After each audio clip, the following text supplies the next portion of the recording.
Si vous souhaitez rentrer en contact avec un membre du personnel, vous pouvez évidemment lui envoyer un message, donc dans le menu en haut message. Dans ce cas-ci, on arrive par défaut dans la boîte de réception et pour initier un nouveau message, il suffit de cliquer sur le bouton plus, rédiger un nouveau message. Une nouvelle fenêtre apparaît.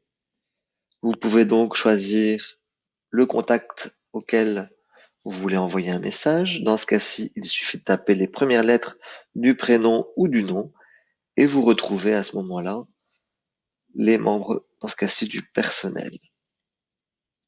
Vous pouvez envoyer une copie carbone. Vous pouvez aussi envoyer une copie carbone invisible. Ça veut dire qu'on ne verra pas la liste des destinataires auxquels vous envoyez le message. Imaginons ici, on prenne un rendez-vous, donc prise de rendez-vous, et on tape son message dans le bloc du dessous. Il y a aussi un onglet compte secondaire. Cet outil est à privilégier si on veut contacter un remplaçant, donc un intérimaire.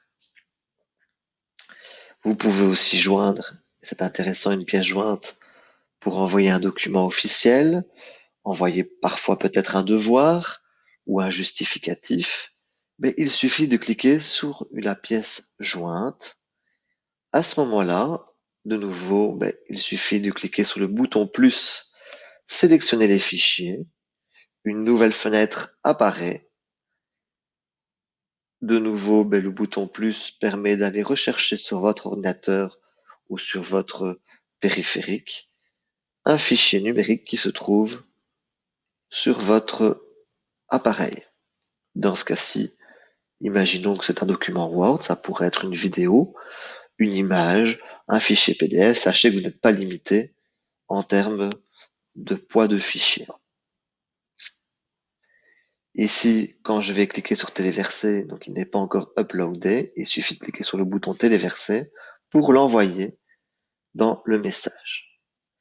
Vous avez donc maintenant ici les pièces jointes qui sont bien ajoutées à ce message. Si vous voulez remodifier le texte du message, vous pouvez cliquer sur le bouton retourner, tout simplement. Et inversement, si vous voulez retourner voir la pièce jointe, vous pouvez recliquer. Vous voyez qu'ici, on a bien donc envoyé une seule pièce jointe à une seule personne. Et je clique sur envoyer. Comment vérifier que votre message est bien parti? Il suffit d'aller cliquer dans éléments envoyer et vous pouvez cliquer sur le message. Si le destinataire apparaît en rouge, c'est qu'il n'a pas encore eu l'occasion de pouvoir lire votre message.